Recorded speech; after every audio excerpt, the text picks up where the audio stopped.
In this lecture, we're going to look at 7 words connected to geography. Here are the 7 words: hemisphere, equator, longitude, latitude, tide, crater, summit. So here's the first word, hemisphere.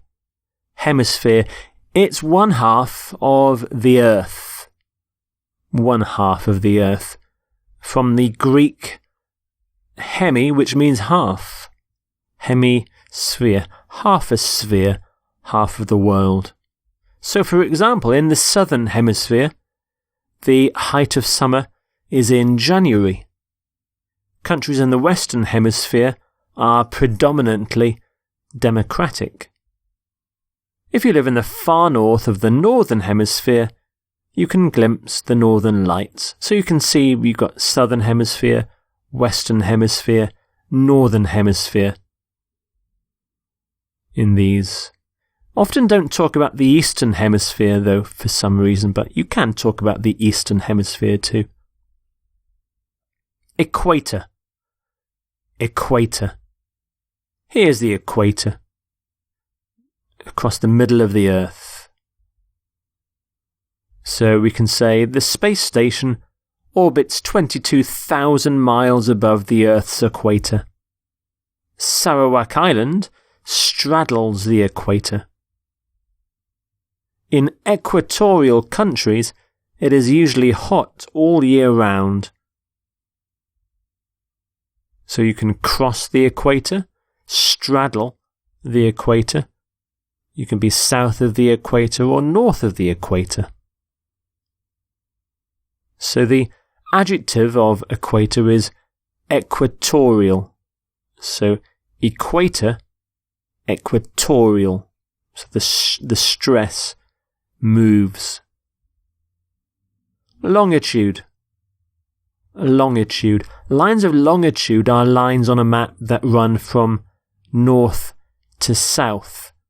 They're vertical lines. They tell you where you are in degrees west or east of what's called the prime meridian or the Greenwich meridian. So Warsaw is at a longitude of 21 degrees east of Greenwich. Determining longitude exactly has been a problem for the safety of shipping. He measured the latitude and longitude and marked it on the Admiralty map.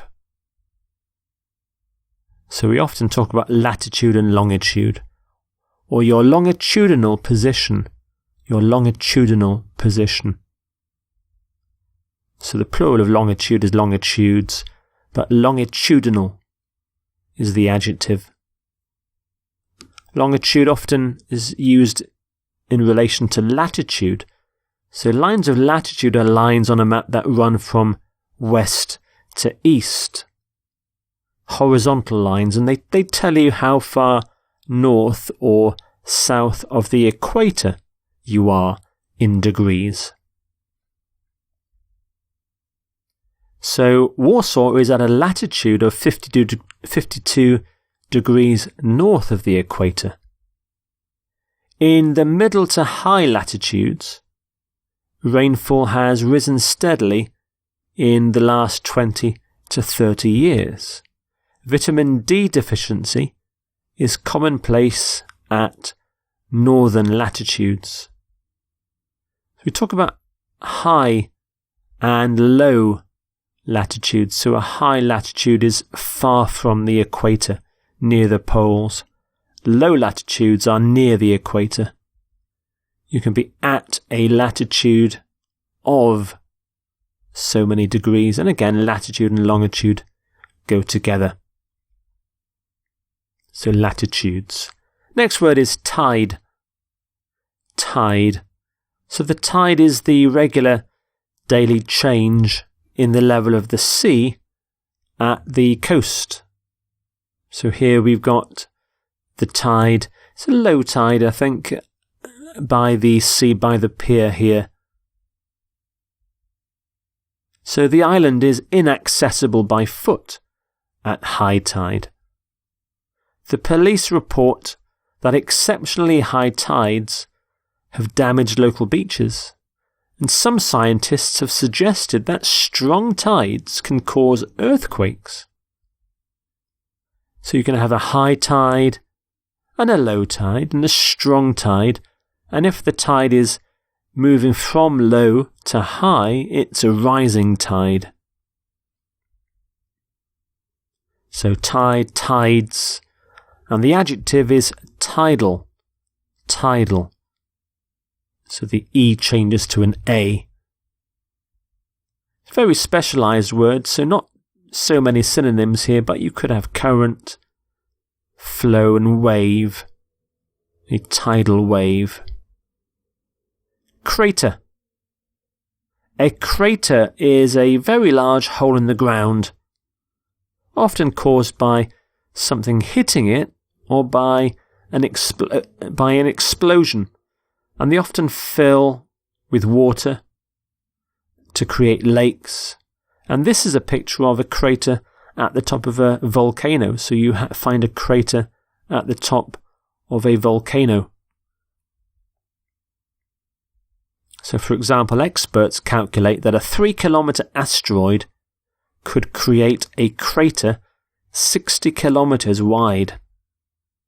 An ancient volcanic crater provides the perfectly shaped circle of Simpson Harbour, and the bomb gouged out a crater 10 metres across. So you can have a volcanic crater, a deep crater, a shallow crater, and you leave a crater. An asteroid leaves a crater. Again, not so many synonyms for crater, but hole, pit, depression, hollow, bowl. These are all words that could be used. And a caldera. A caldera is a crater formed when a massive volcano collapses, such as at Yellowstone National Park. The next word is summit. Summit. The summit of a mountain or a hill is the top of the mountain or a hill. This is the summit of the Matterhorn. It's the very top. So the first man to reach the summit of Mount Everest was Sir Edmund Hillary. He reached the summit at about noon, and the expedition climbed to the summit of the mountain. So you have the summit of something, you reach the summit, you climb to the summit, and you can be at the summit. So some synonyms for summit include top, peak, the highest point, and the pinnacle. So there are your 7 geography words: hemisphere, equator, longitude, latitude, tide, crater, and summit.